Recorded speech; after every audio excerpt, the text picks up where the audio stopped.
Welcome back to the podcast. On today's episode, we have Lane Small Business Development Center here, who's going to talk to us about how they assist entrepreneurs with personalized advice, which kind of makes sense, business planning, funding, and marketing, right?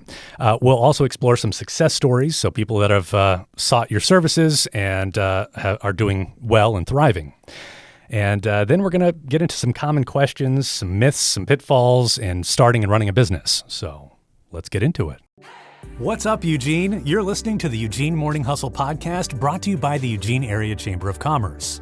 We're your hosts, Brandon Miller and Ivan Torres, and like us, we know you'd like to know what's going on in your city, socially, economically, civically, and culturally. From events to guest interviews and professional and personal development tips, each week we bring you stories of local business owners, advocates, leaders, and everyday Eugenians sharing how they've strengthened their roots to reach a little deeper in our community and how you can too.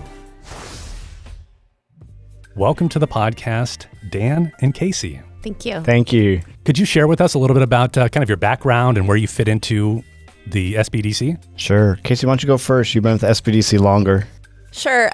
So I've been with the SBDC almost 9 years. I've done just about everything there, from admin to advising to instructing. I have a marketing program.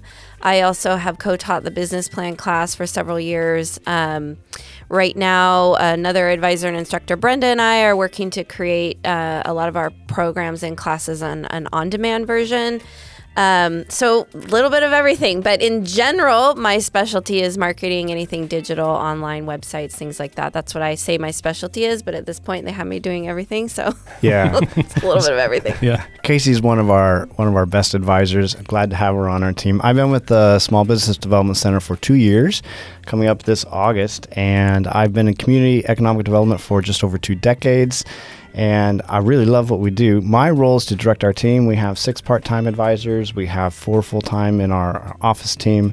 And we are charged with all of Lane County. So from the Cascades to the coast, that means everywhere from Oak Ridge out to Florence. You get all the way up to Junction City, down to Cottage Grove, and everywhere in between. Our mandate is from the Small Business Administration back in 1980 to provide no cost to the client business advising and then subsidize business training so that we spur economic development. That's what we're supposed to do. And that's what we do. So we are open to help other businesses stay open, scale and stay open, transition and stay open for business so that we do what we do. I do have a little reason why we do what we do, and that's we love where we live. And there are 21 different SBDCs across Oregon. There's 1,000 across the United States, and all of us really have the same reason for existing. We believe that small business makes where we live the place we love to live. Because if you think about it, there's so much about small business that just creates this environment of like, that's what's unique to Lane County, or small business makes that's what's unique to Florence, or that's what's unique to Oak Ridge. And so our job is to keep those things going so that we keep loving where we're living, because without small business, it just becomes bland. Yeah. And we don't want that. Yeah. So that's why we do what we do. We love where we live, and we love to help people keep that the place where we love to live. Wow, love that. Yeah, you're keeping the charm alive in the city, so That's awesome. So, could you go into a little bit more detail about what the SBDC does? You know, what sort of businesses? Is it everybody? I mean, what's kind of the breakdown there? Sure. How about I give a high level, and then you actually talk about the boots on the ground, Casey? Does that work for you? Sounds good. So on a high level, so we work with any business that is a classified small business, which is with the SBA. If you have 500 employees or less, that's a small business. There's a big book for how you classify it. It can get a lot more complicated. So I'll just use a simple one. That's almost every business in Lane County. Yeah. So how we do what we do, we provide no cost to the client business advising. I've stopped saying free because nothing is free, but it's no cost to the client. My job and the job of our team is to make sure we have the funding, the grant funding, the different organizations provide that so that we can keep doing it, because it does cost us, but it's no cost to the client. So the business can focus on being a growing, thriving business. And then we provide the subsidized business classes. We're the non-credit side of the business department at Lane Community College. And so in Oregon, every SBDC is part of a community college or part of an economic development organization.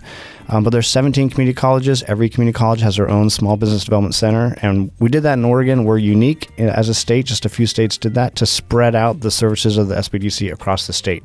If we hadn't, they would have located us in universities, and then you'd really just get us in the metropolitan hubs.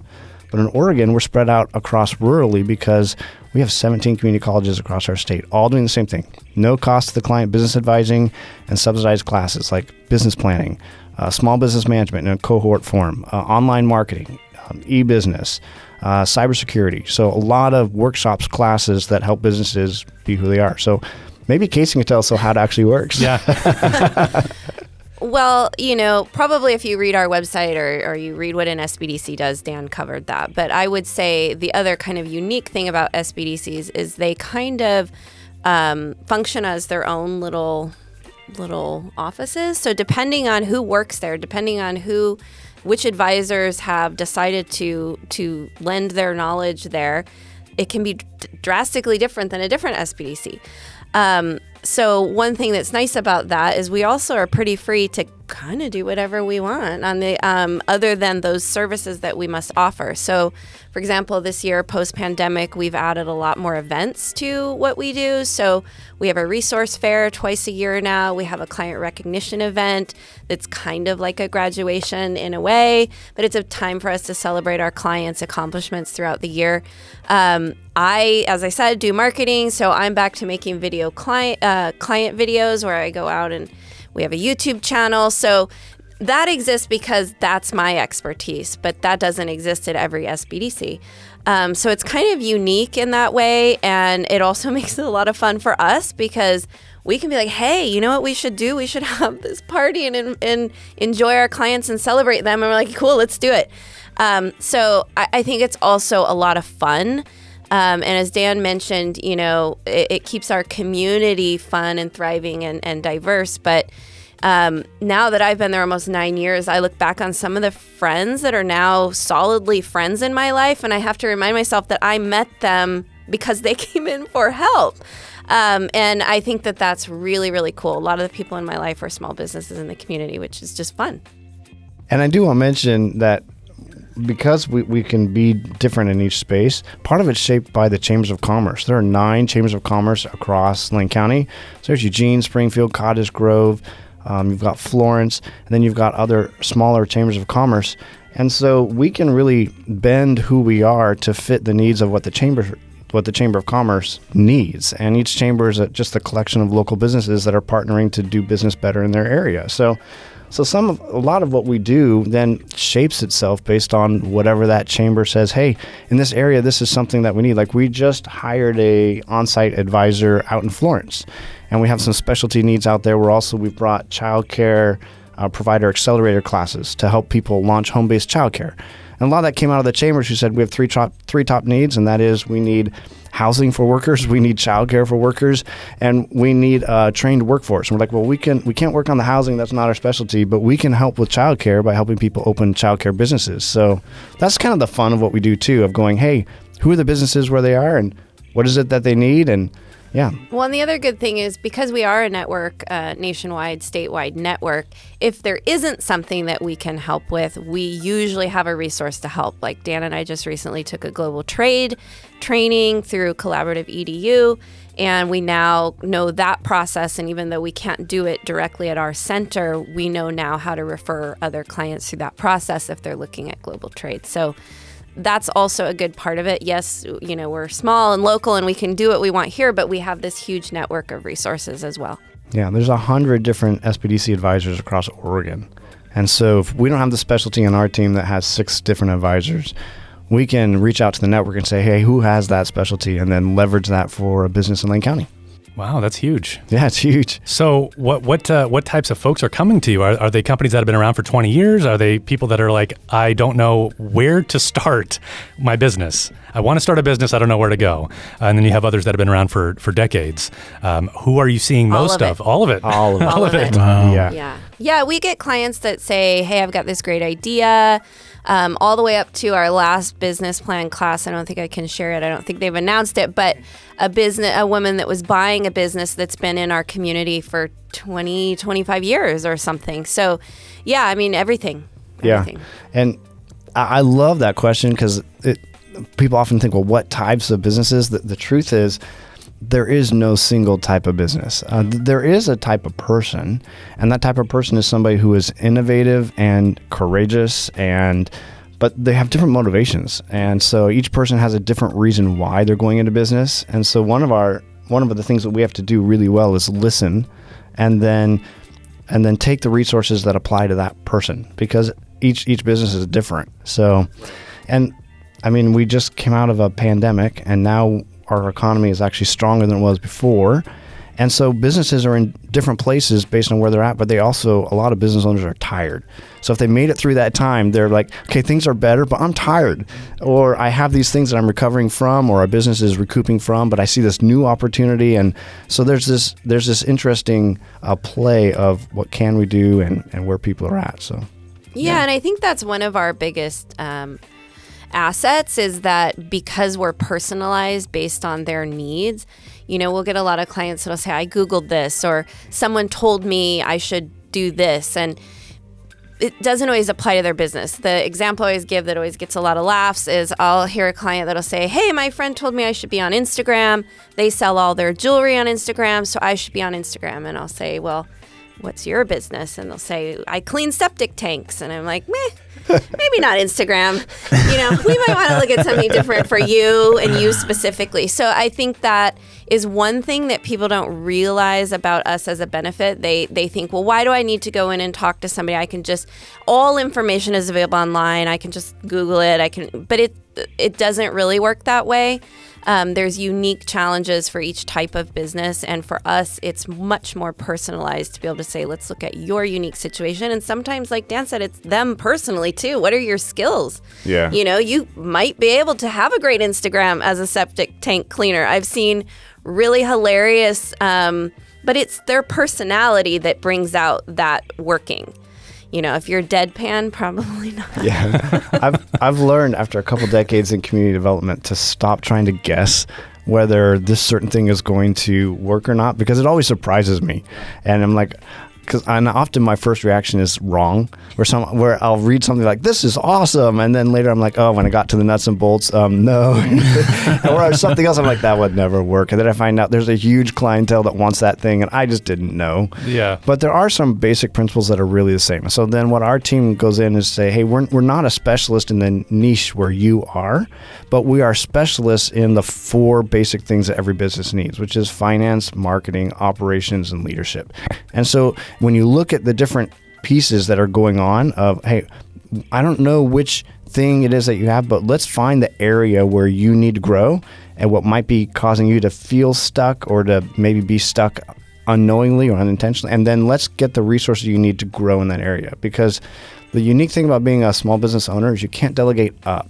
Yeah. Everywhere else where you're an employee, there's something above you. You can go, hey, I don't know what to do. I'm going to ask my boss.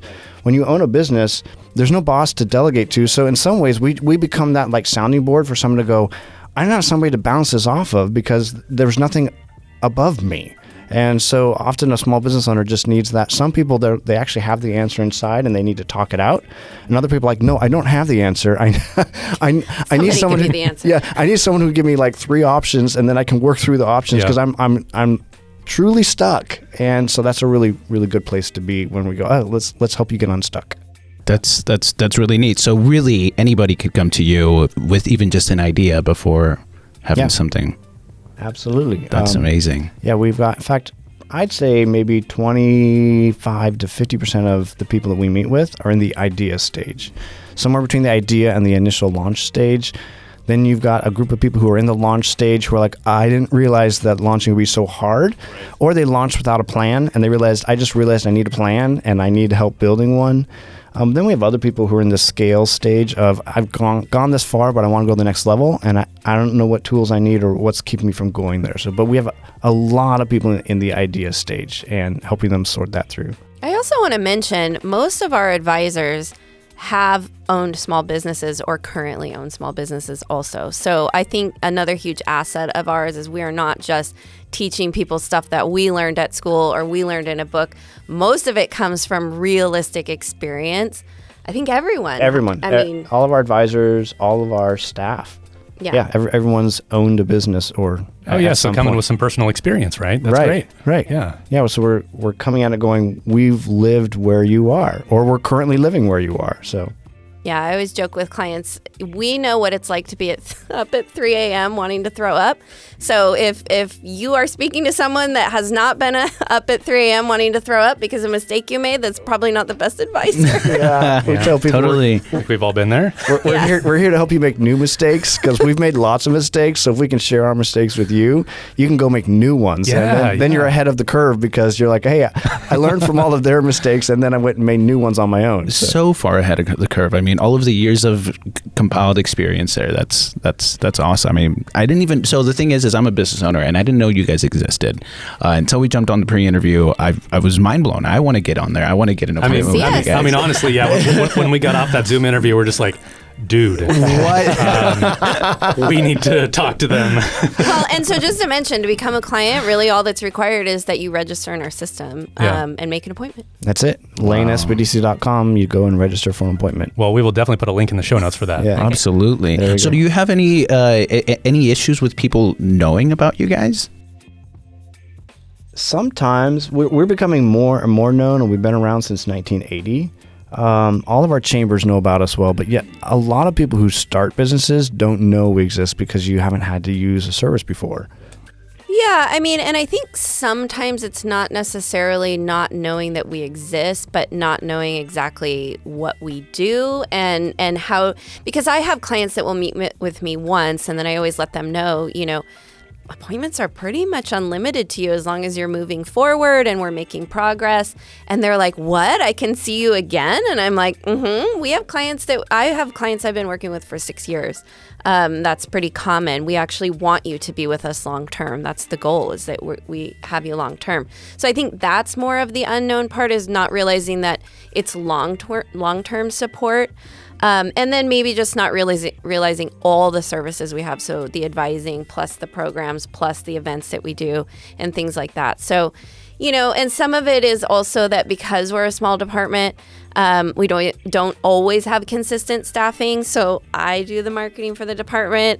But sometimes with my own business, I don't have time to always be, we don't have a marketing person, it's me, so there's also something, some with that where, there's maybe not resources. For example, in the past, when I first started, we had a dedicated Spanish speaking advisor, and then there was a long gap of time we didn't, and now we do again. With our wonderful advisor, Fernando. So it's like that. Sometimes it's more about the fact that our services ebb and wane depending on what's going on. Yeah. But we do have people often say, I wish I'd known, right? Yeah, right. Yeah. Like, because we're mostly funded with tax dollars. We also have grants that support what we do. And so we were like, wow, well, you've already paid for the service and now you're trying to do something great for our economy.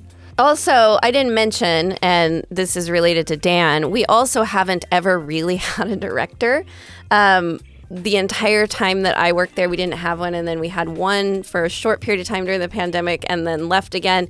And now we have Dan, who's amazing and has done a lot for us to actually get the word out consistently. So that's what I mean by staffing issues have made it harder to consistently keep the word out about us, but we're hanging on to him for life. So, and I love what I do. Yeah, that's amazing. No, that's amazing. How important would you say a business plan is? I mean, you've seen people come in with nothing, just an idea, to people that have already had a business established. How important is that? Well, I would say it's incredibly important. And the truth is that every business has a plan. It's just a matter of whether you've written it down or whether you can actually verbalize it or put it in place, because you're going somewhere. So there must be something that you are like either intuitively or somehow going about. It's much harder to modify something that you've never verbalized or written down. So when something breaks, you're not going to know how to like figure out how it breaks. Like, we don't drive somewhere without going, hey, where is it?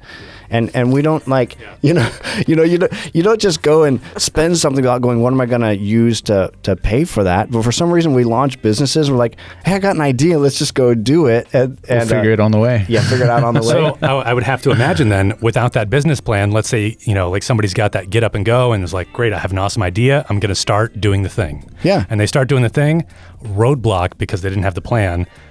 Now they're done. Now they're like, I don't know where to go. That can happen because every business has problems, and so you are always solving problems. That's what keeps a business in business, and a plan helps you diagnose what's broken, what do I need to do. So if you don't have a good plan, you're probably not fixing the problems very well. You might, like some businesses stay in business, like because they're maybe cash operated, and like I'm a business because I still have cash in my pocket, and they're making it, but they could be a lot better at what they do at problem solving if they actually had a plan. Go, hey, here was my plan. Here's what's not working. Now I know what to fix. Now I know what to work on tonight. I know what to work on tomorrow.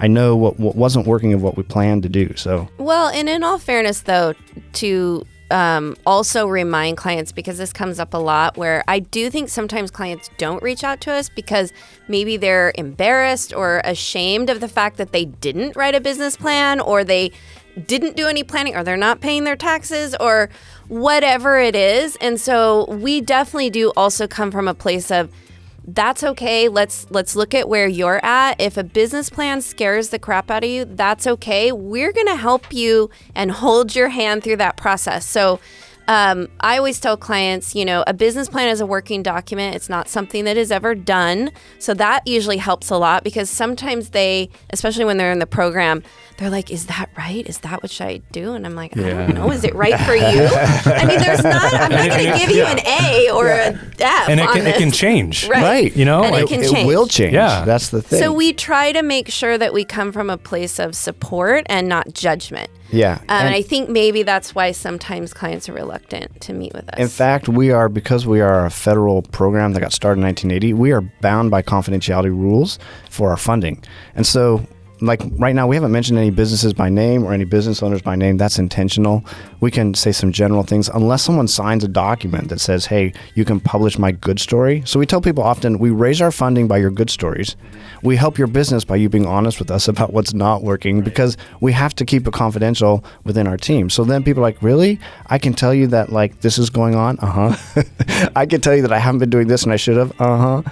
And then we can really help. So yeah. And then again, with business plans, the other thing that we talk about a lot is, what is the purpose for the business plan? There's many purposes for a business plan. One could be for your own planning document. That's great. That's still a great reason.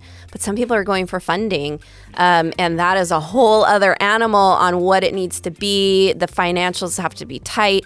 So how we also approach working with someone on a business plan can also start with, what is their goal for it? How are they going to use this document?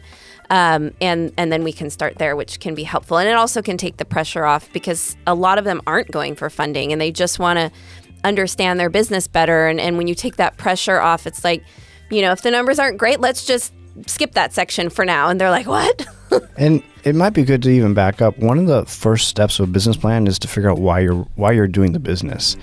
And the business is like a secondary to normally a life goal of some sort. And so helping people diagnose, well, what is it you're trying to do? Is it like financial independence? Is it you're trying to build employment? Is it that you're trying to provide a service for this area that doesn't exist because you're passionate about a certain type of service? Is it a certain type of lifestyle that you're trying to create that didn't exist where you were employed? And so if you can help people diagnose, this is my life reason that I'm going for, then the other tools, like this is just a tool to help you accomplish those goals. And as long as a business is helping you accomplish those goals, then great, we're in line. But like running I think Dan's right. A lot of times a business starts because of passion, right? It's like somebody already enjoys doing that. And then they're like, because that was my story. I had been an artist for years, and it was a hobby and whatever. And then I started working at the SBDC. And our senior advisor, Roger Wong, who's now like a dad to me, was the first person that ever said to me, I don't understand why you don't turn this into a business. And I was like, I don't know. I never thought about it.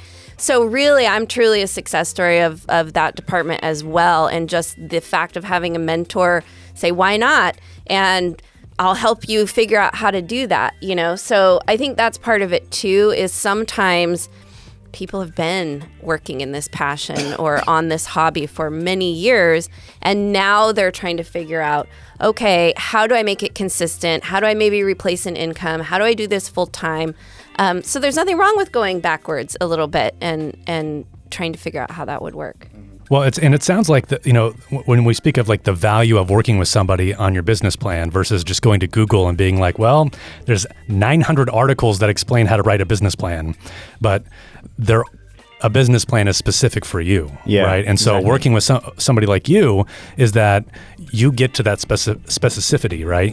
About that particular business, right? So it's a little bit more personal, it's a little bit more detailed versus being more broad and general that may not get to your goals exactly where you want it to, right? Too, right? So yeah, you can read how to write a business plan and you write it and then you have it, but you have nobody to look at it with you really. And I always joke, friends and family are wonderful, but they're not great for feedback because they're always going to say it's amazing. Yeah. Unless you have not great friends and family, but most of the time they're going to say it's great.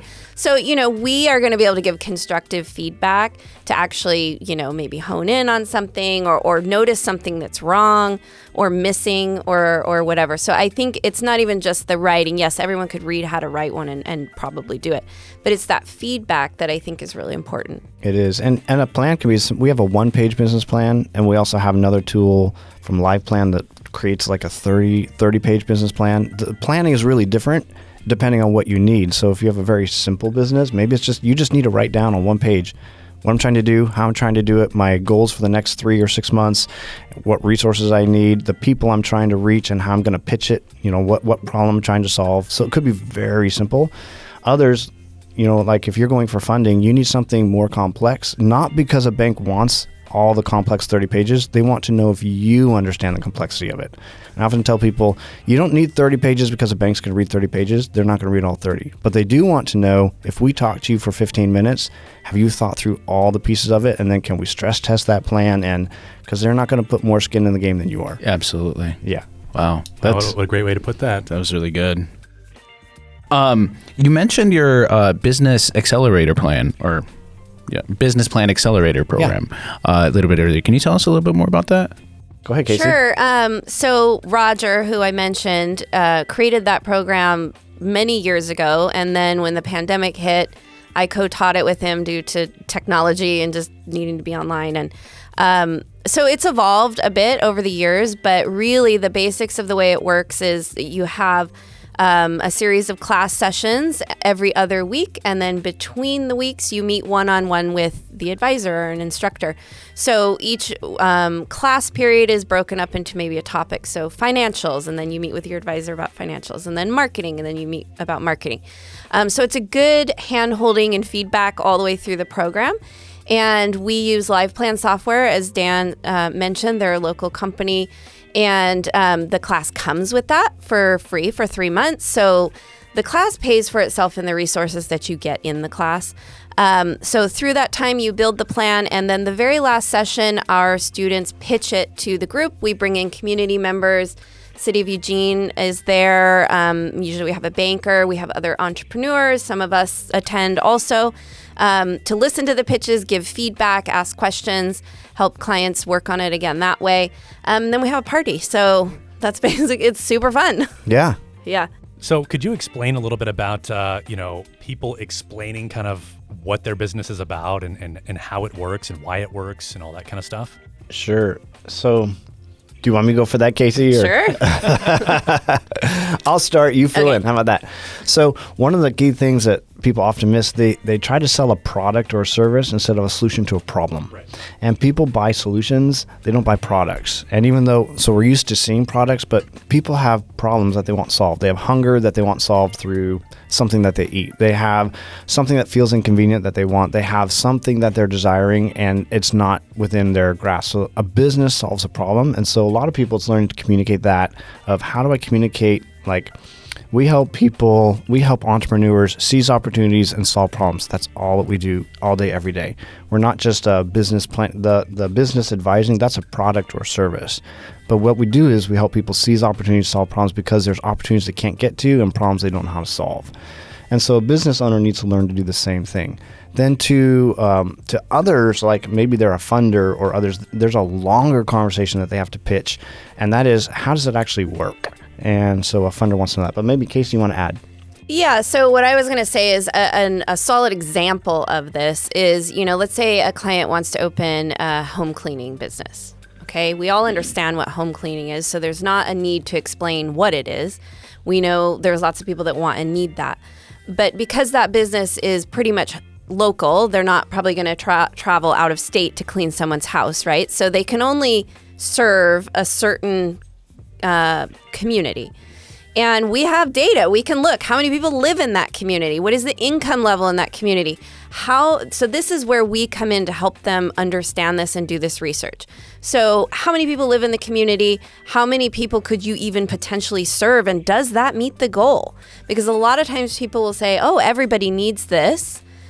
And they're thinking everybody's going to buy this, but they're not putting in, they're not taking into account who might not be their customer, whether that's financially, or for example, I lived in an apartment. I saw an ad for tree service come through my Facebook, and I thought, well, that was bad targeting. I don't own any trees. They spent money advertising to me when they could have easily targeted only homeowners as opposed to anyone living in an apartment. So I think our clients can get this feeling that everyone can use my service, but it's not that way. And then we want to look at, well, then what is your potential pool, and does that meet your goal? Because that pool might not pay your bills, or that pool might not support that employee you have. And so I think that's where it can come from, of us sort of giving them the tools and feedback to do that. We had a client in Florence do that. They created a really cool spreadsheet. It was a hair salon, and they were able to figure out what was the population of Florence, how many women, how many people would use their service. And they realized they couldn't serve enough people to meet their goal.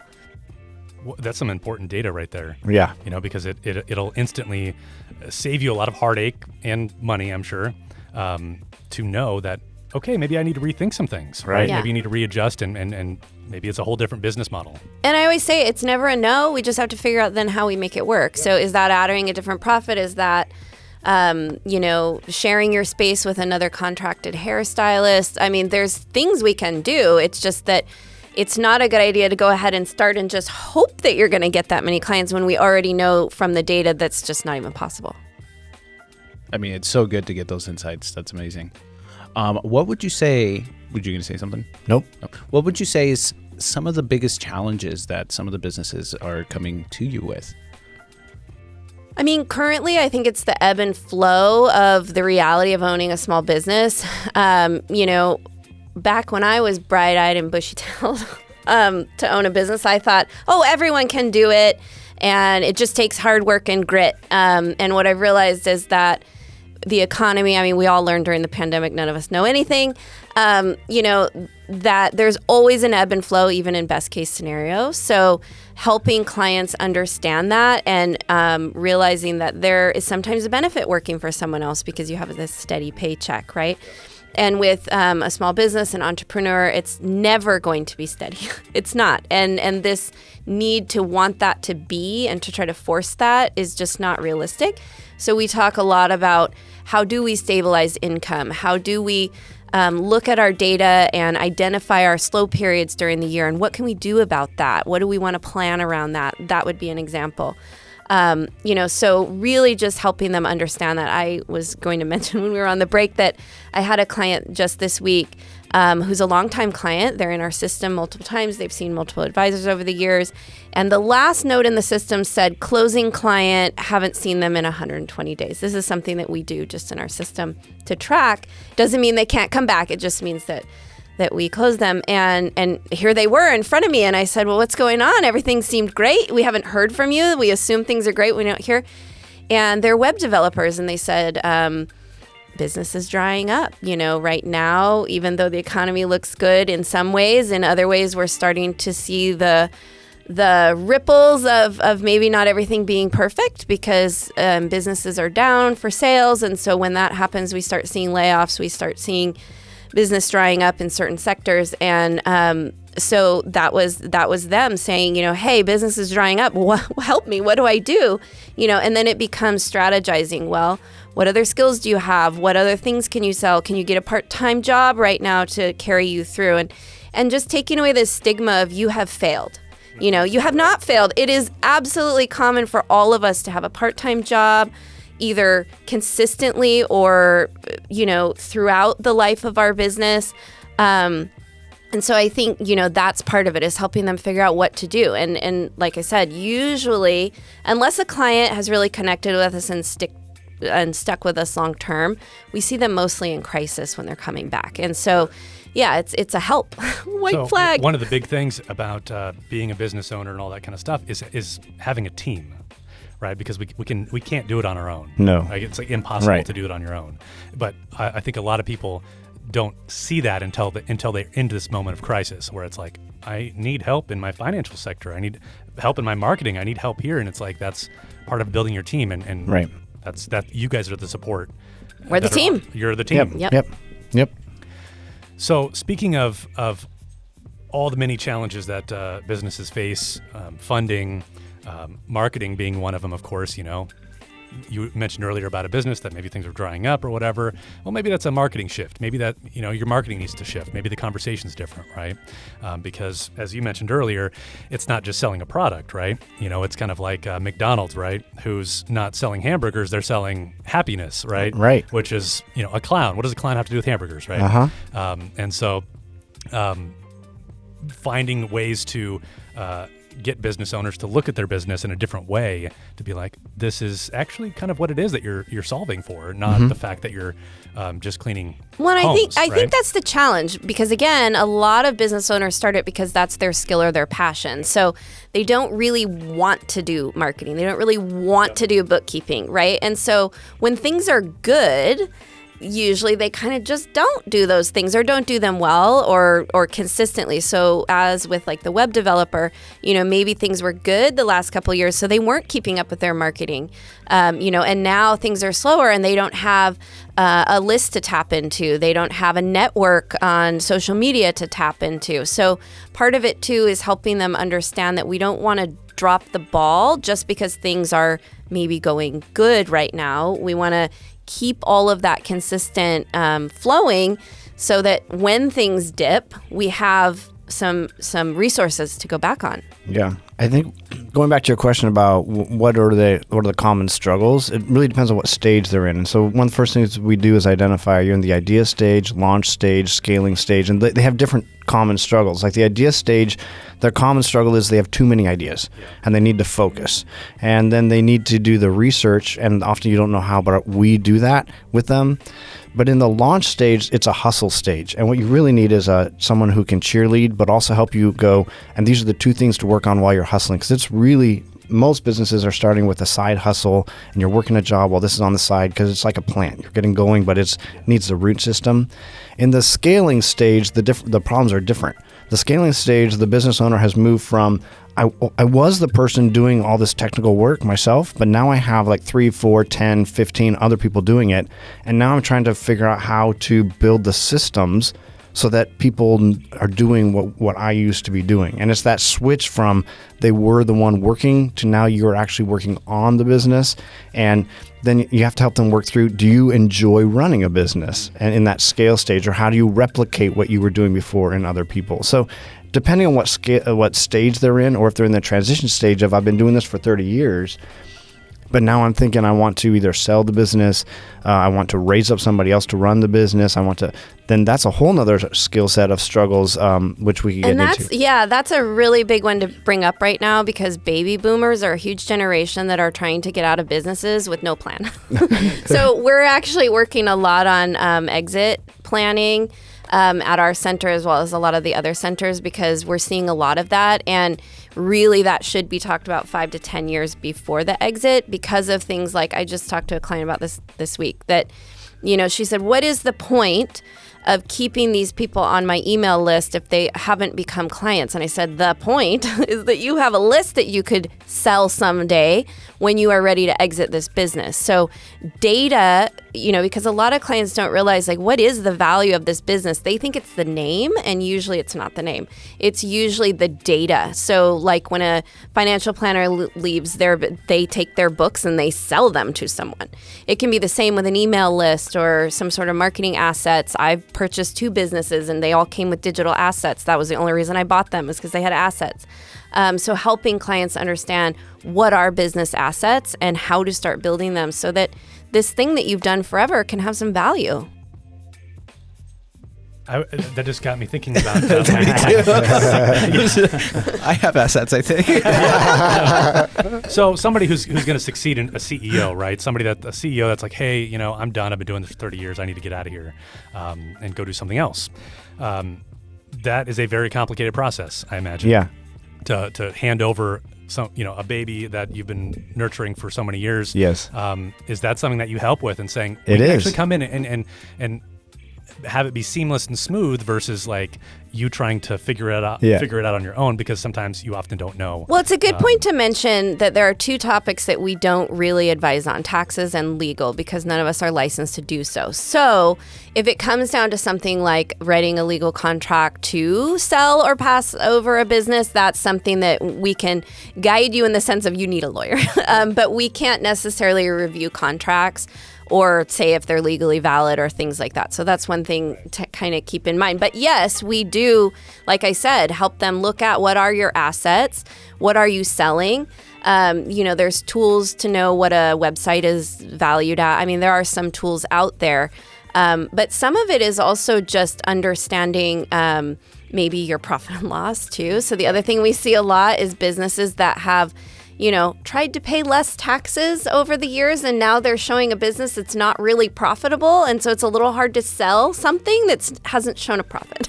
So helping them understand just what needs to be shown to a potential buyer is something we do. Definitely. We do. So I and one other advisor have done some specialized training in succession planning. So if I was to give some basic principles in that, one is that it takes 3 to 5 years to both to develop and then operate a successful succession planning. Only 30% of businesses ever sell successfully. And then of those that do, a number of owners themselves are the reason why it tanks. And so if I was to give just 2 pieces of advice, one is what Casey just shared. Most businesses are operating in a way that's profitable because they're trying to minimize taxes. And what you want to do for the 3 years before you are going to transition a business, it's like a car. You want to run it on full throttle. And so we want to be telling people, hey, you actually want to be paying lots of taxes because you want to be showing lots of profit. You want to show what the business can do. So someone goes, I want to buy that business. You don't want it to be to be trying to cover those things. And that's a different way of thinking. And then the second thing is actually a personal thing. If you own a business, one of the major reasons why it tanks is you don't know what you're going to do next. And so if you can work on your identity, because if you worked on a business 30 years, there's no way for it not to be somehow linked to a bit of your identity. You've got to figure out, what am I going to do next so I don't try to unintentionally hold on to this because I forgot to plan what I'm doing next. And so if you can plan that next step of, I get to do this, it can make you let go of something that you wanted to let go of. So those 2 things can really help. Succession planning, we don't do like our business plan accelerator where we bring everybody into a big class, because unlike when you start a business, you want everyone to know. When you are exiting a business, you almost want nobody to know because it's so uncertain and there's so many pieces to it. And so we do succession planning one-on-one. We do it absolutely confidential because we don't want to be the person that's breaking something about it. And then we walk you through the process. So if you are in that space and you're listening to this podcast, watching this podcast, please look us up, lanesbdc.com. We'll help you put together a succession plan. We'll help you walk through that succession plan. We'll meet with you once a month for the next 3 years. And we'll hopefully be high-fiving each other when it actually happens, and you go, I'm so glad I went down that road. So, well, I think that's huge because I think a lot of people don't think about those things, and it's scary because you don't know where to turn to talk about something so delicate, right? So right. Having you guys on board, I think, is fantastic. So they're not panicking when it's another part of that too. Just talking about the end stages of a business is another type of client we see a lot. Are physical laborers. Most of them are men in construction, trees. they have also not thought through what happens when they're feeling like they're too old to do that work, or things start getting creaky, or they break a leg or a hand or something. So, that's part of it too, especially in that industry, really having a thought process around retirement from your business. It's maybe not about selling it, but just the retirement phase of your business or the pulling back, because I tell you, none of them have thought about it, and it's real dangerous for them because they could go from an income to no income pretty quickly. Well, so what I was going to kind of dive into was a little bit more about kind of what's happening in the AI world, and kind of what are you seeing when it comes to small businesses taking advantage of AI tools and systems out there? What are things that they should do or things that they should stay away from? And this is a big one. Yeah. We're really at the beginning stages of figuring a lot of this out. So there's a couple things that I would like to mention. One of the first ones is on our level, something we're talking about behind the scenes is how are we going to navigate clients using AI to create businesses or create assets. So an example would be a client that maybe is using AI art to then sell. What are the implications there legally? What can we advise on that? Or, so that's a whole mess on that side. The other side of it is what are the tools that we could help our clients understand and use that maybe would help accelerate, their business. So for example, in the marketing space, there's a huge amount of tools that I think are really exciting, but AI is a really sensitive topic. So I always have to approach it very delicately. But even in business planning now, you can have AI build your business plan. So how do we make sure that clients understand the value of going through that process and not allowing AI to take over and just say, look at AI did it. I'm good.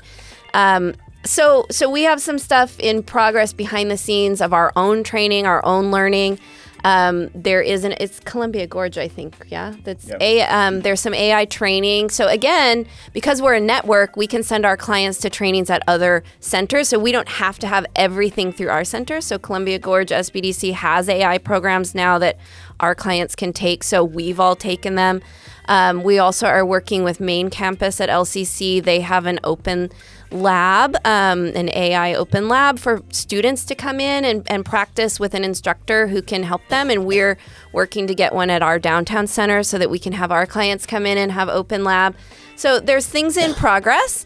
There's some great tools, but how do we manage helping clients understand that they can't just let it take over and do it for them? Yeah, I'll give a commercial that you can go to lanesbdc.com and click on classes, and we are offering AI classes for small business. We're trying to offer one per quarter.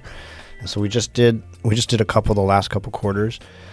I look at it, I'm in both the academic world and I'm in economic development. So I live in both worlds with Lane Community College and the Lane Small Business Development Center. And there was a little bit of uncertainty with some areas, but at the end of the day, so AI, what we don't want it to do for business owners is take away what you're learning. If it can be a tool that will help you learn, if it can be a tool that can help operationalize something, that is good. But at the end of the day, the business owner is the one that I need these things to help me make good decisions. I need to understand what's going on. And if AI is the only one that generated that and you don't understand it, it didn't help you. It actually took away your learning. And so same in the academic world, AI, depending on your school situation, you need to look at what's there. But it's a tool that I think can help us learn, but it could also take away our opportunity to learn if we use it in the wrong way, just like any tool that's out there. So we do use it in our business planning software. It helps you what are 4 different ways I could say this? And it will generate that. But at the end of the day, you're going to decide, I want to say it this way, and I'm going to tweak it and do this. I think for writing help, it can be helpful. Not everybody is a writer. Not everybody is a skilled writer when it comes to grammar and punctuation. So I think there's some of that can be really helpful and can cut down on the expense of hiring someone to do some of that. So I've seen tools like that. There's also some cool brainstorming type tools. So, hey, I don't really know what to call my business, and I don't know. There's a cool tool where you can say, name my business. You can put in some things about you or about the service or product, and it will generate some ideas for you. So there's things like that I think can really help businesses as they're getting going. I don't know about what high level yet really could be helpful. But yeah, we're in the process of exploring and doing the best we can to help our clients navigate it as well. And bringing in resources both from the academic side. So we're leveraging Lane Community College that has a couple of their professors on the forefront of doing that, and they're working with U of O as well. So we're bringing in their expertise, but then we're also bringing in some of the expertise from the Oregon SBDC network, and some of them have specialized. And I like what I heard one of them say, today is the worst AI you're ever going to use. And we don't actually know where it's going to be in 2 or 3 months. So it's true. So what we're trying to do is take away some of the okay, you don't have to do all the learning. What we're going to do is synthesize what's been learned over the last 3 months, put it into a class, and you can take that class. And then you can go, okay, someone else did a lot of the synthesis for me and told me, here's the 7 tools that are really helpful right now and what they can do. And then 3 months from now, we're going to put together another tool for you and go, and here's something that you might think about for your data analysis. This new stuff came out. Or we might talk about like intellectual property and go, okay, here's a synthesis, a number of things. So we're trying to bring those together so the business owner can keep focused on running the business. Is there a cost for these classes? These classes do right now. I think, but it's low, maybe $25. Oh, wow. $50. I mean, yeah, it's low. That's really I think neat. there's a fee, but it's not very high. So when we're talking about AI and we're talking about, and you said it perfectly, that it's a tool to help enhance your business and productivity and all those different kind of things, but it's not a replacement, right? No. So a business owner that either has a business and decides, you know what, I'm going to get rid of my marketing guy, I'm going to get rid of the person that's doing the finances because I'm going to have AI just do it all for me, and that is a mistake. Well, and to right? be completely honest, I don't personally get any clients that are interested in learning AI. They're not. They really don't want to, because a lot of our clients, again, actually in my experience, don't like the technology side of stuff at all. Most of them don't use social media, so that's always fun. So I actually don't know how much we're going to get clients that really are trying to use it to replace anything. But I do think it's part of our job to help show them that there is a possibility for that, and also educating people on maybe some of the negative sides of AI. So the instructor that taught the class that we took, he did, I don't think you were there. Were you there? No. He did the presentation, and then he told us later that AI did his voice. Oh. So this might be for you guys too to hear about. But, so one of the things I was thinking about that along the lines of our business, and we talked about this in a later brainstorming with the larger college, is what are going to be the implications of being able to clone someone's voice? What will that look like for business? So where I'm going with it is, what if somebody clones my voice and has me say something terrible and then says, look at that business, believes this and says that, right? How are we going to protect ourselves from being able to say, I never actually said that? Because right now we think reality is, I heard you say that, Exactly. So, and what is the implications also like on industry? So on marketing, on podcasting, if AI can do a podcast, are we going to have problems having jobs in podcasting? If they can do marketing, what are the, even with that web developer that I was talking about, there's AI web programs now that'll build your whole website. You just put in your colors, your whatever, and it builds it for you in just a couple of seconds. So I think more it's educating clients on how to navigate the challenges that are coming with maybe not having that industry anymore, or it being reduced quite a lot, or being able to express their value in a better way, because it may be harder to show your value. Yeah.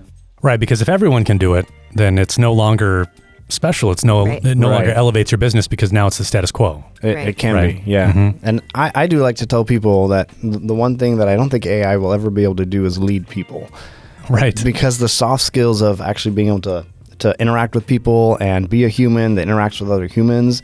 So those are things that are important to keep growing in and learning in and doing, because the human-to-human interaction is important. And it's nuanced. Yeah, it is. It's so nuanced, and so personalized to each person, right? So exactly. Mm-hmm. So I don't really see it being, at this point, too challenging outside of, just educating people on I'll give an example. I walked into a gym the other day, and the person at the front desk was greeting everyone by name and then had something to say to them. And I put in my mind, I went, wow, that's something unique about that business, that person who's working the front desk has built a personal relationship with people such that they can greet them by name. I bet you some people like going to that gym just because they get greeted.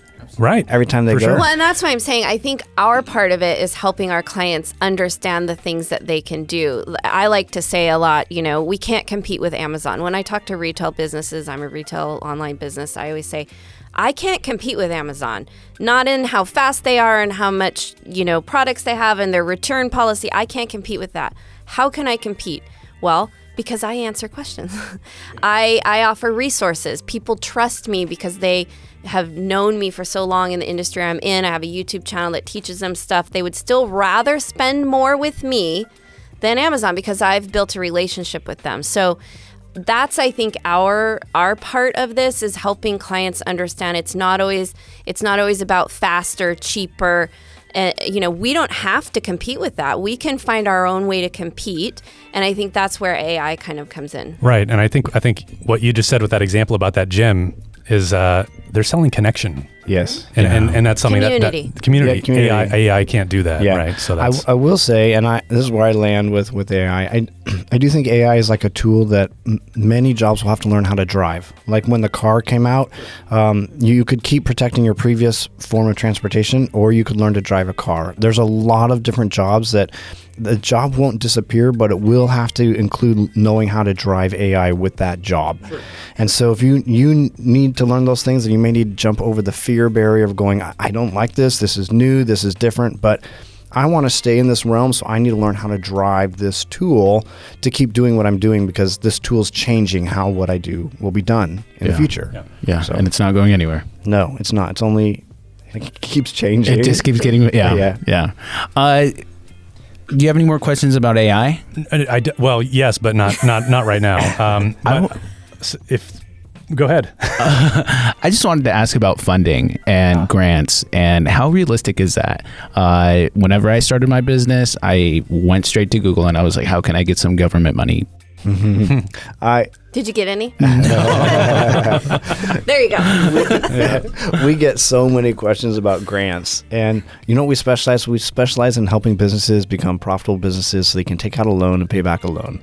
And there was a lot more grant money that came during pandemic, and people then received it and then thought it was normal. It's not normal. And so the truth is, a good business will be able to take out a loan, pay back a loan. It's a good thing. So that's what we work to help people do. So with grants, again, they're free money. So, but they usually revolve around an initiative. So a lot of times a small business might say, hey, I need funding to buy this piece of equipment or operations or to get off the ground, startup costs. That's usually not what grants are for. Grants are typically, again, they start with an initiative, and if you fit that initiative, then you may be able to access that money. So for example, City of Eugene has grants, I don't know if they're still active, but recently for childcare, because that's a need in our community, right? So they have a need, they create an initiative, then there's grants funding. And so if you're a childcare business or you are related to that, you may be able to access that grant. They also had grants for city outdoor downtown signage, right? They were trying to make downtown look nicer. So again, if you're a downtown business, maybe that would fit for you. So it's not usually just, I need money to operate my business. That's not usually how grants work. And then often they're for nonprofits. And that was one thing we didn't mention. We don't serve nonprofits. Our funding is for for-profit businesses. So we do have resources to send nonprofits to, but we don't advise or work with them. So that's that. And then with a bank or a traditional type of funding, the issue there is the challenge usually for businesses is most of those funding sources want to see that you're profitable. And a lot of the clients that are coming to us asking about funding are either not in business yet or they're struggling to be profitable. That's why they want the money. And that's not usually how that works. They want to, a loan is going to be just like any other loan. They're going to want to have collateral and down payment and, you have to have a good credit score. A lot of clients don't realize that your personal credit score is relevant to your business. Your business is not its own person with its own credit score. So sometimes it's about helping our clients identify if they're even in the realm of getting a loan? And if not, then where can we work? So even for myself, when I started my business, I didn't have bad credit. I had no credit. I'd lived out of the country for a few years, came back with no credit cards, no credit. So I realized I had to start with a little tiny credit card, use it for 6 months, build the credit, then I could move up. So some of it's like that, helping them start there. If it's bad credit, let's figure out how we make your credit better. If we do have a client that looks good for funding, we have a capital access advisor. Our advisor, Eric, is who we send our clients to, who we perceive would potentially actually maybe be able to get a loan, and he walks them through accessing government SBA loans. So we have every step of it locked in, and that resource. But it often is not a super fun conversation to have when the light drains from their eyes. But again, we always come from, well, then what? What can we do? You know, sometimes it's about scaling the business back. Can you start mobile? Can you start in your home? Can you start going to other people's homes? Because a lot of clients are like, I want to buy a 2,000-foot building, and it's like, okay, that's the end goal. Where's the first suppose step? a restaurant is a good example, right? You want a brick and mortar restaurant, but maybe try a food truck. Maybe see if that's the way to go first. Absolutely. Kind of proof of concept. If it's working, then maybe look at that, right? And you may even start with catering before you do a food truck to test out some of the recipes and see, is that working? And then you go, you may have to add steps to what you're doing, but you can still get to where you're going if you build a plan. I think that's some great hope for people in the sense that your hope of having a restaurant is not over. It takes a little longer than most people think. I always tell clients there is always a way. If you can sustain your own, will to get there long enough, then there is a way. But, it may not start where you want it to start. It may have to start back here. Alrighty, everybody. So we're to that part of the show where we get to know our guests a little bit better. You guys ready? All right. All right. Whoever wants to answer first. When you're not at work, what do you like to do? We both are runners, so I'm assuming that's what Dan's going to say.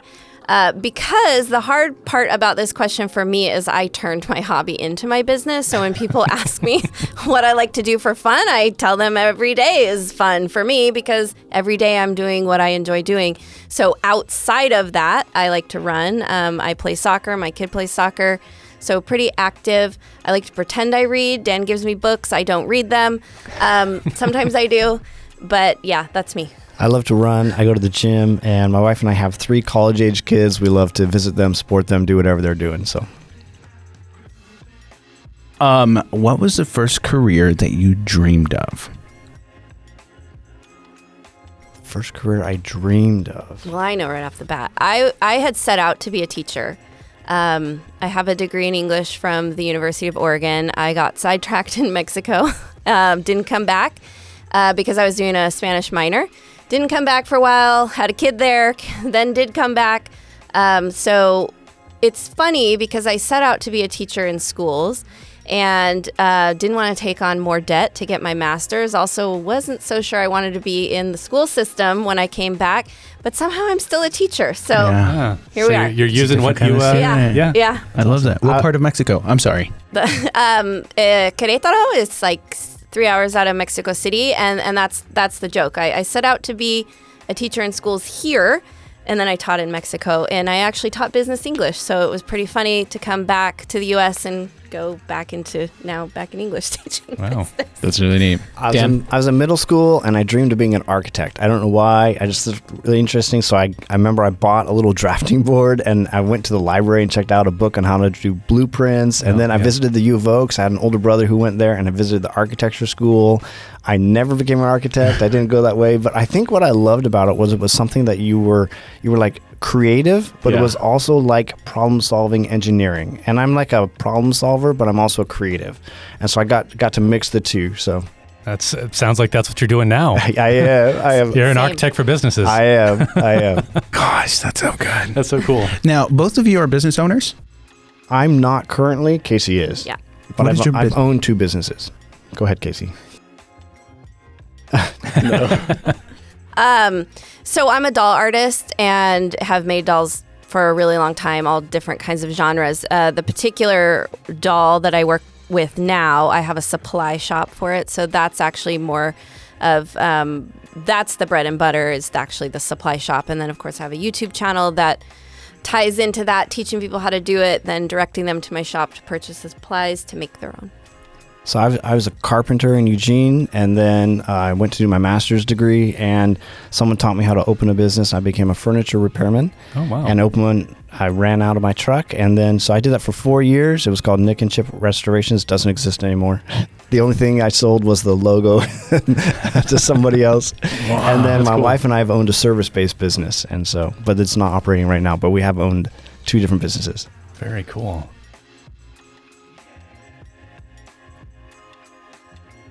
Reflecting on your past, what was the earliest memory of business ownership?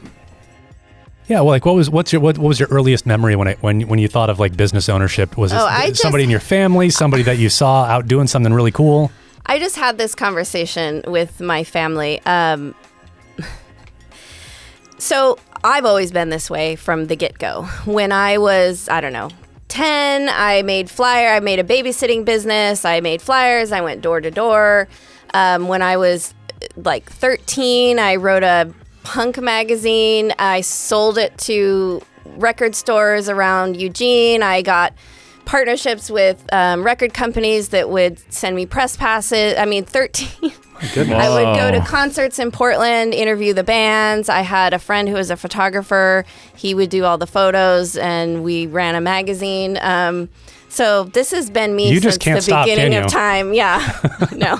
And it was funny. I just had this conversation with my brother about that. He was like, we didn't have a lot of family support in our immediate family. And the conversation has always been, you were born in the wrong family, because if you would have been born in another family, this would have been nurtured, and it wasn't. I was taking the bus at 12, doing my own thing. So.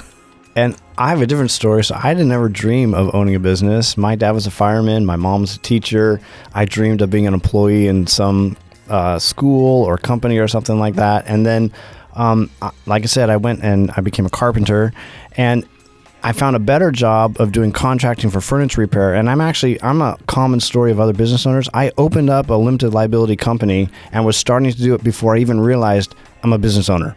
I was just chasing a better opportunity and going, this is better than what I'm doing. Yeah. And then I got into it and went, wait, I own a business. I guess a limited liability company is, and I don't know how to do what I'm doing. And then I had to get some help from a mentor. And so I didn't dream of it. I fell into it by circumstance, and then had to learn it as I went. And then you fell in love with it? I enjoy problem solving. Yeah. And I enjoyed working for myself. I enjoy entrepreneuring. I fell in love with the problem solving part of it. What is the best advice you've ever been given? So Gary Smith is our 2-year small business management program instructor. And years ago, I was interviewing him for something that we were doing, some silly thing I was doing for social media. And I was trying to get him to give me like a sound bite, and he was refusing, because we always say it all depends on the business. So I can give you some advice, but it may not be tailored to you. But I did get out of him one time. He was talking about a client had registered for his program, and it's a little expensive because it's a full year. So in the grand scheme, it feels expensive related to other classes. I don't even know what it is now. $699. Yeah, I think at the time it was around $500. And he said this client registered, and then they didn't show up, and we have a drop policy, or I think they showed up for 2 and then quit, whatever. They wanted a refund, and he was refusing, and we're usually very flexible. And he told me, you know what I told them? And I said, what? And he said, I told them, you didn't lose money, you bought yourself an education. And every time I make a financial mistake, that plays through my mind. So I change it to, dang it, I lost that money, I made a mistake, I invested in that wrong thing, or I bet on the wrong thing, but I've always learned from all of them. So it runs through my head every time I screw up. I love that. I remember, so I had a college pastor, his name's Corey Rose, he's actually still here in town, and I was wrestling through something in life, and I remember, and I was an adult, I was married, I went back and said, I have a question, and he gave me this quote, and I've always remembered, he said, don't chase carrots and don't burn bridges. And he was talking about people and relationships, and I've always remembered that. Like, don't chase the possibility of something that's very, very unlikely, and also don't burn bridges with people. And if you do those things, and I've followed that principle, I've like, that's really helpful. Like, be careful about the carrots people dangle, and be careful about burning bridges when you're upset. Typically doesn't work out well in the long end. So, yeah. Man, beautiful pieces of advice. Absolutely. That's great. Any books or podcasts you're currently reading or listening to? About the books. I love listening to Patrick Lencioni. He has the Table Group podcast. I love Craig Rochelle is a leader that I follow. I love listening to that one. There's one called 99%, which is a history podcast, and it's the 99% of history that never gets told. They tell random things like, why are there these arrangement of parks in New York, and why are they set up in this way, or why did subway systems get built in these cities but not in others, or the history of squirrels in the U.S. Why are there squirrels in parks? It's an interesting podcast, and I'm always like, I'm not. And then I find something really like that's intriguing. So just a few. Well, I can share podcasts. First of all, I like a lot of true crime podcasts. I'm not going to mention those. But there are two that really help me that I think might be relevant to your listeners. One is called Stacking Benjamins, and the other is called Afford Anything. They're both financial podcasts, but both of them help me a lot in the very beginning of just understanding expenses and personal finances. So I think one weakness we see a lot with our clients is just personal finance. Just understanding that your personal finances are going to affect your business. And if you're really bad with personal finances, you're probably going to be really bad with business finances. So sometimes it's about starting with personal finances and figuring out, I hate budgeting. So I like to track. And so sometimes just understanding that there's other ways to approach finances as opposed to you have to do a budget. You have to do it this way. And if you don't follow that, then you fail and someone's going to hit you. I think that can help take the pressure off. So those two podcasts I think are great ones to start with if you want to just get opened up to personal Awesome. finance. We'll have to throw those in the show notes so people can I think you guys check would it out. both like That'd be those. cool. Yeah. So this is one of my favorite questions to ask, and I like to ask everybody this question because it is there's always a fun answer. So what's a hidden gem in Eugene that you would recommend to somebody who just came to the city and you're like, oh man, this place is so cool. You have to check it out. It's this like hidden gem. It could be a retail establishment, a bar, a restaurant, a park, a historical site, a museum, anything like that. High Street Tonics. High Street Tonics. Awesome. We talked about that on a previous episode. Not too long ago, yeah. I just did a YouTube video with them that I just posted last week. It was the first video I've done since the pandemic, which was super fun. But they're one of our shining stars that has been with us for a long time. But it's not just that they're one of our clients that we love so much. Their establishment, I think, is really needed. It's really cool. Yes, it's a non-alcoholic bar. But it's a fun space to hang out in. We talked a lot about who they serve. And initially, what I love doing with these client videos is just understanding more about why they do what they do. And when I go into it, I obviously have perceptions that almost are always wrong. So I thought it was going to be more about serving the sober crowd. But they mentioned that's actually not really who they serve the most, because that can be a really triggering environment for sober people. So I share that because if you think I have a friend that's sober, I'm going to take them there, that might not be the place to take them. But they shared all the other types of people that come in there. People from work. It's a great place to take a lunch break because it's non-alcoholic. I didn't think about that. Also, people with medical conditions that can't drink alcohol for sugar levels or whatever. They also have a retail part of that business, so you can take a bottle home. I had a blast there taking shots of tequila that was non-alcoholic and then being able to drive home. So I'm a huge fan of them right now.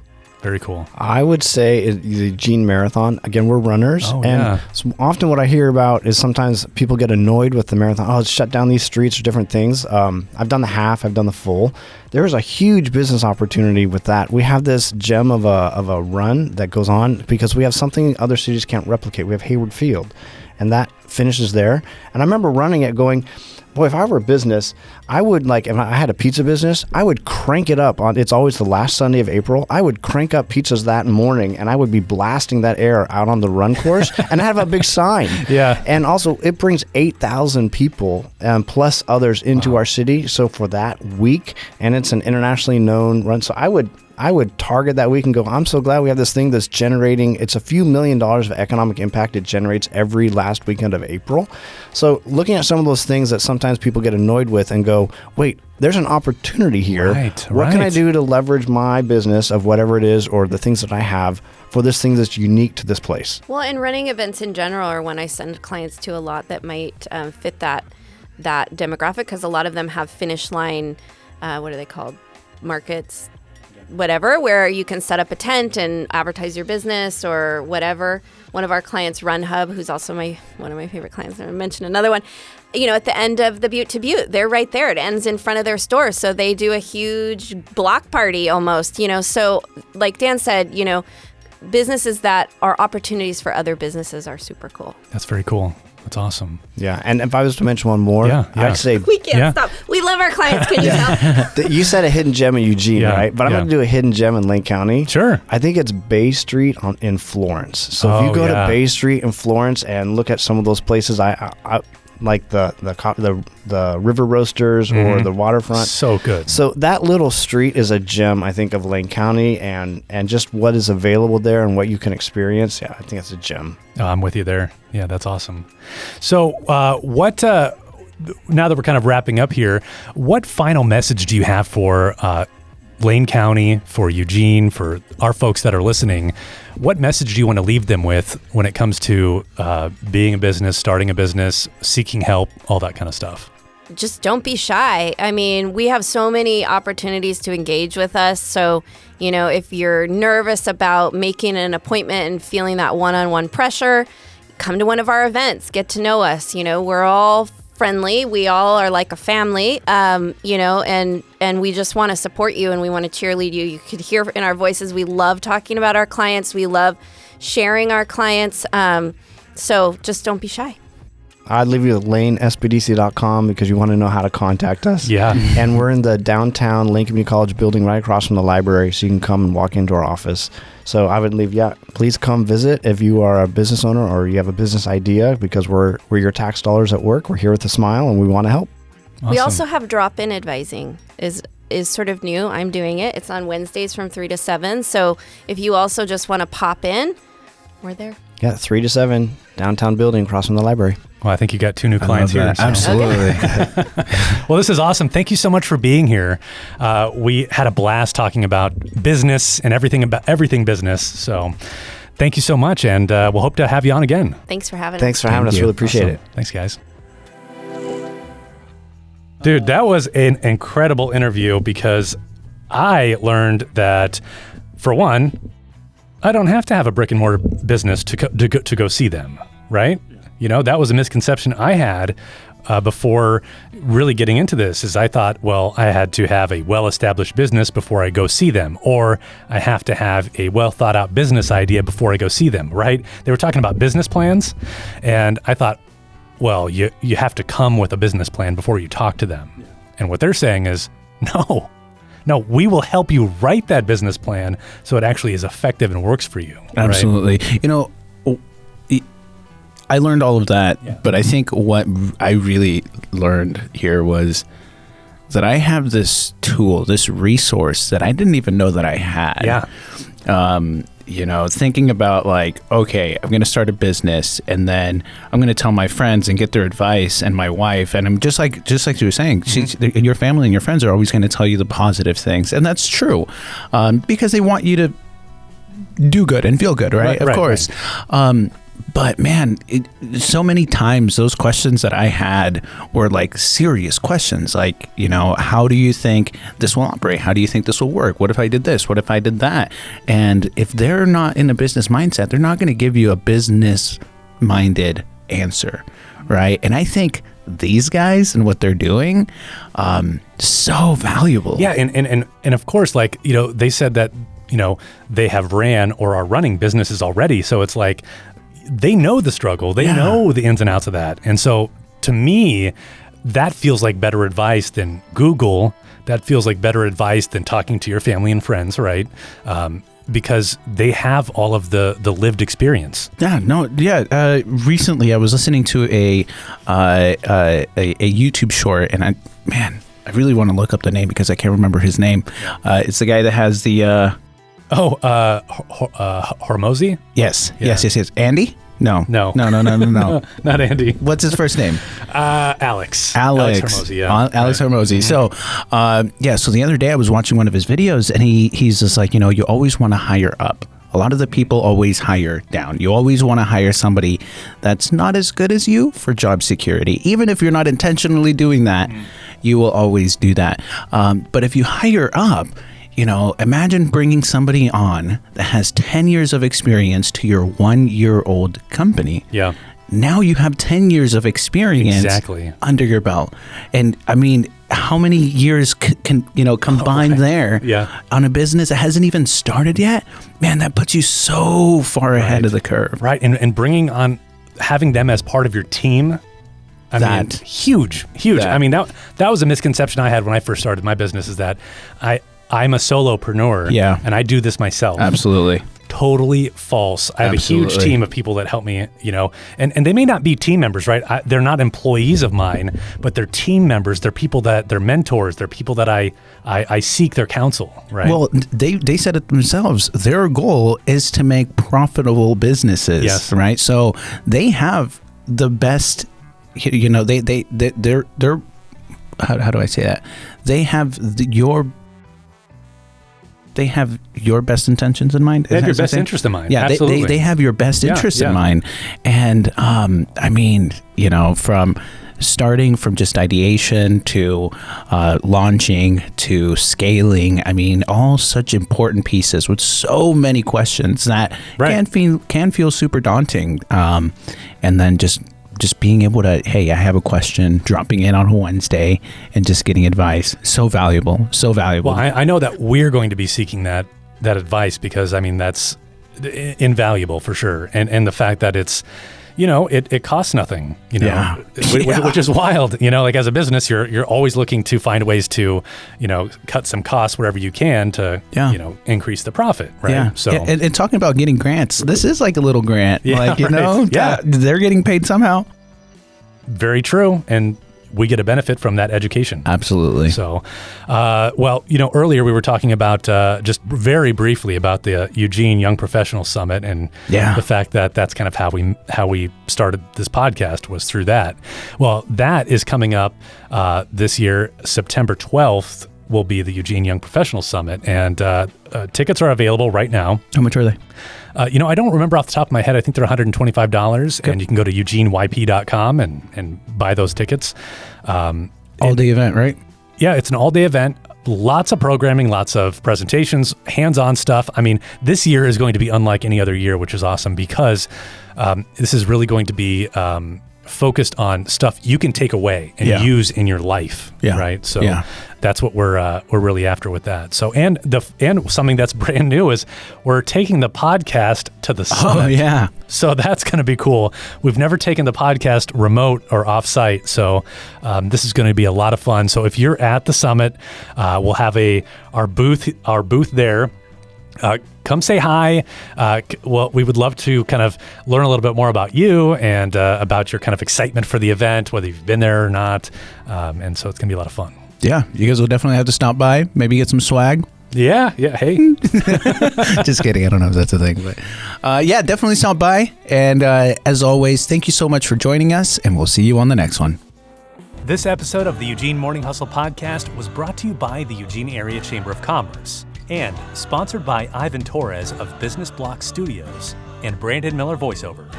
Don't forget to subscribe to our channel where you get your podcasts, and follow us on Instagram, Facebook, and LinkedIn to stay in the know. If you have any questions, topics, or guests you'd like us to dive into, send us a voice message on the Eugene Chamber Instagram page, and we'll feature you and your question on a future episode. Or shoot us an email at podcast@eugenechamber.com. Till next time, Eugene.